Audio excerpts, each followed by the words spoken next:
Bonjour et bienvenue dans ce Morning Bull un peu live. Nous sommes quelque part entre le 17 et le 18 mars et oui, je ne suis pas là. Enfin, je ne suis pas là en Suisse, Je ne suis pas là à la maison pour vous donner votre pain quotidien, parce qu'aussi fou que ça puisse paraître, des fois, je suis en vacances, mais ça, vous le savez. Sauf que là, depuis que je suis parti, ça n'arrête pas de saigner partout, et j'arrête pas d'entendre des voix paniquées qui proviennent des médias. Donc, avec l'hyper-connexion dans laquelle nous sommes en ce moment, c'est quand même difficile de ne pas entendre. J'ai donc décidé de prendre le temps de survoler un peu les news de ce lundi matin pour en savoir un peu plus sur ce qui se passe et pour essayer de me rapprocher un peu plus de ce bain de sang que comptent les médias financiers depuis quelques jours. Du coup, ce matin, je ne vais pas vous faire une vidéo traditionnelle de ce qui s'est passé et de ce qui pourrait éventuellement se passer et revenir sur les gros événements du moment. Je vais juste essayer de vous livrer une petite réflexion de base qui me trotte dans la tête depuis que j'ai lu 3 articles en buvant mon café ce matin.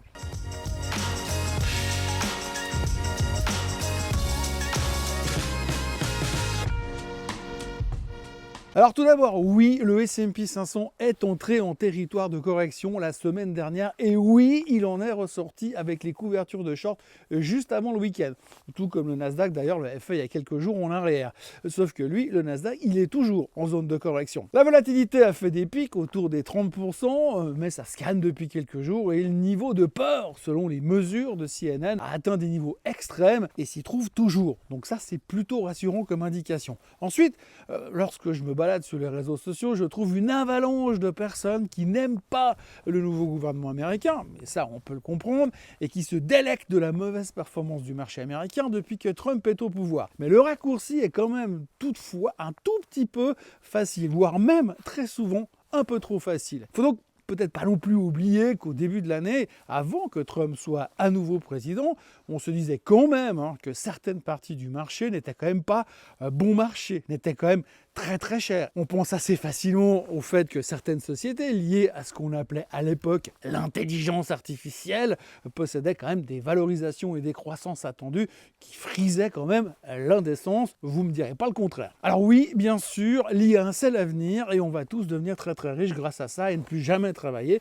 Mais pourtant, depuis quelques semaines, on entend beaucoup moins de théories ultra convaincues sur le sujet. Même si bien sûr, et heureusement, elles existent encore. Tout ça pour vous dire que le poids du secteur de l'intelligence artificielle qui s'est dégonflé rapidement et le poids des bailleurs de fonds de l'IA, ceux qu'on appelait à l'époque les Magnificent Seven, eh bien eux ils ont également aidé notre bon vieux marché à se replier à la vitesse de la lumière. Pourtant, si on regarde dans d'autres zones du monde merveilleux de l'investissement, ça va quand même beaucoup moins mal que dans le secteur de la technologie. Si vous avez un portefeuille diversifié, vous vous rendrez compte que finalement ça va, 10% de baisse sur le S&P 500, 12% de baisse sur le Nasdaq, ça va. Si vous prenez la performance hebdomadaire des indices principaux et que vous fouillez un peu à l'intérieur des hausses et des baisses, et vous verrez que le tableau est quand même beaucoup moins noir que ce qu'on veut bien nous vendre aujourd'hui dans certains médias financiers. Alors oui, depuis que Trump est là, c'est le bordel et il y a des pans entiers de l'économie qui sont en difficulté. Mais en même temps, ces mêmes secteurs dont on parle depuis quelques jours étaient clairement surachetés depuis des mois et par moments, on pouvait même se dire qu'on s'emballait un peu trop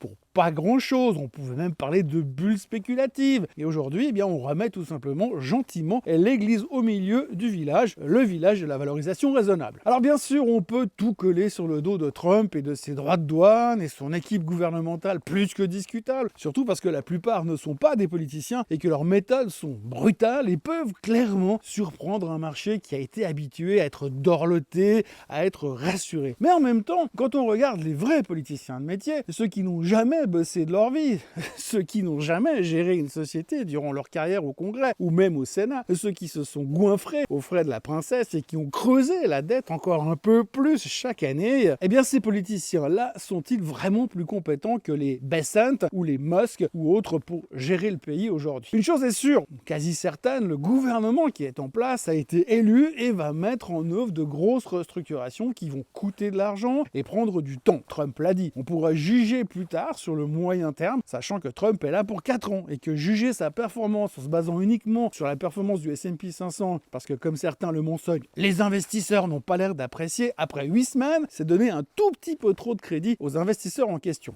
Puisque le job de ces investisseurs en question, c'est d'aller là où le vent les porte et qu'au moindre changement de direction, on tire d'abord et on pose les questions ensuite. En gros, il faudra donc juger le bilan de Trump d'ici 12 mois et le faire aujourd'hui parce que le marché a corrigé et que c'est toute sa faute est un tout petit peu réducteur, pour ne pas dire ridicule. Actuellement, le marché vit dans une incertitude des droits de douane, dans l'incertitude de la paix en Ukraine ou pas, et dans l'incertitude de voir une économie soi-disant florissante qui pourrait ralentir à court terme. Et comme vous le savez, l'incertitude, on n'aime pas. D'ailleurs, lorsque l'on prend le temps de lire un peu la presse de ce lundi matin, en dehors des articles catastrophistes qui disent qu'on va tous y passer et que c'est la fin de la hausse pour toujours, parce qu'on va rentrer en récession et qu'il va falloir commencer à cultiver nos propres légumes pour pouvoir se nourrir, moi j'ai retenu 3 articles qui mènent à 3 réflexions différentes, mais qui quand même, l'un dans l'autre, finalement se rejoignent sur le fait que les investisseurs ont besoin qu'on les rassure, qu'on les comprenne et qu'on leur tienne la main en disant que ça va bien se passer. Le premier article parle du fait que la Fed va se réunir dès demain et que ceux qui comptent sur Powell pour les rassurer et les soutenir risquent bien de plonger dans une profonde dépression dès mercredi soir. En effet, depuis la semaine dernière, les mots de Trump qui a plus ou moins dit qu'il n'en avait rien à foutre que les marchés baissent et que ces restructurations mises en place vont prendre du temps et que ça ne serait pas facile au début, a laissé planer un doute dans l'esprit du monde merveilleux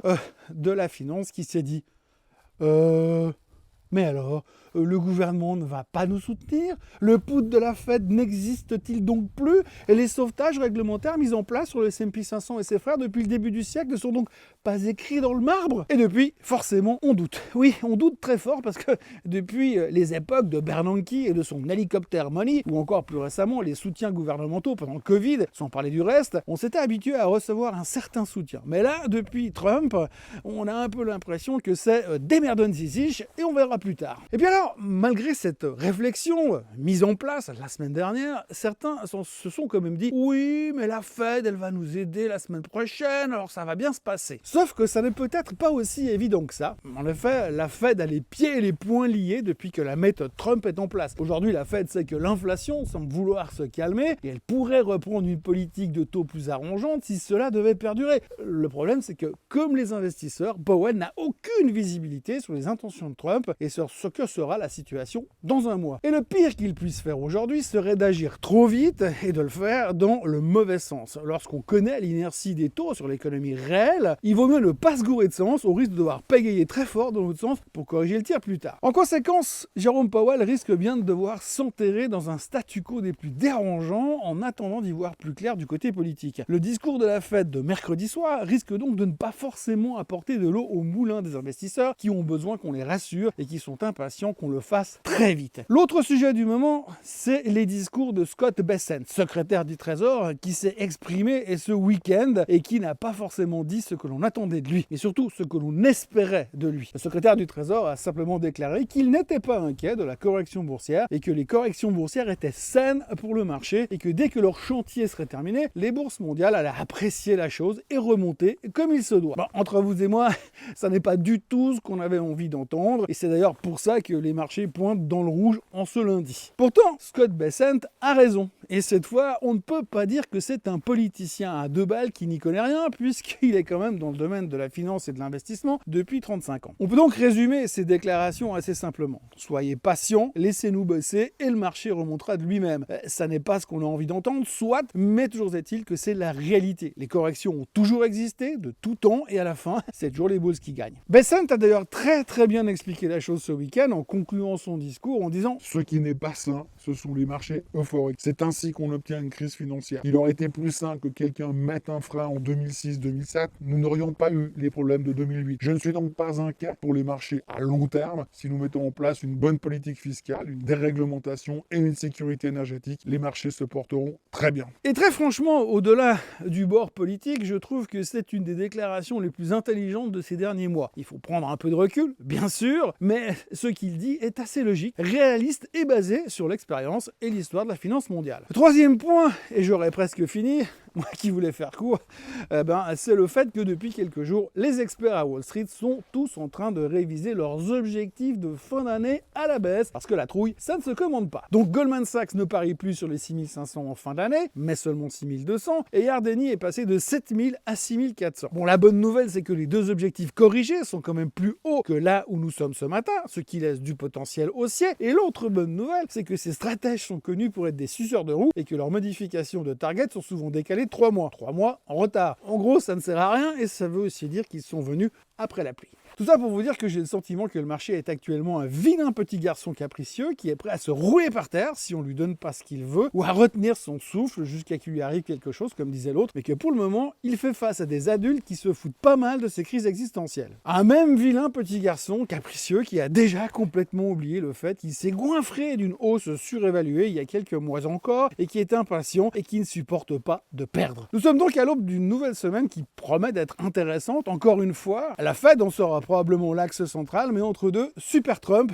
peut toujours intervenir à tout moment et remettre encore une fois en question toutes nos attentes, tous nos espoirs et remettre une couche supplémentaire d'incertitude dont le clan des impatients pourrait largement se passer en ce moment. Et puis alors avant de conclure, je voudrais encore mettre en avant une toute petite chose qui vient d'être annoncée récemment, la création d'un ETF sur le secteur de la défense européenne. Alors je vais pas m'étaler encore une fois sur le sujet, mais ce qu'il faut retenir c'est que cet ETF émis par WisdomTree, qui se nomme The WisdomTree European Defense UCITS ETF, est le premier sur le secteur européen qui bénéficie d'une cote d'amour inouïe depuis que les leaders européens, justement, veulent se réarmer à coups de centaines de milliards. Et lorsque l'on compare la performance du secteur en question avec la version US, on peut se demander si on n'est pas en train de nous vendre un truc hyper cher, au top de son histoire, alors que l'on sait même pas comment les gars vont produire le matos qu'on veut leur acheter. Prenez par exemple Thales, avant que Macron décide de monter à Moscou pour péter la gueule à Poutine, les carnets de commandes étaient pleins pour les 2 prochaines années. Comment vont-ils donc pouvoir accepter des milliards et des milliards de nouvelles commandes alors qu'ils n'ont même pas les capacités de production qui vont avec? Le Rafale, on envisage d'en produire 5 par mois d'ici la fin de l'année. Pour avoir une flotte qui tient la route,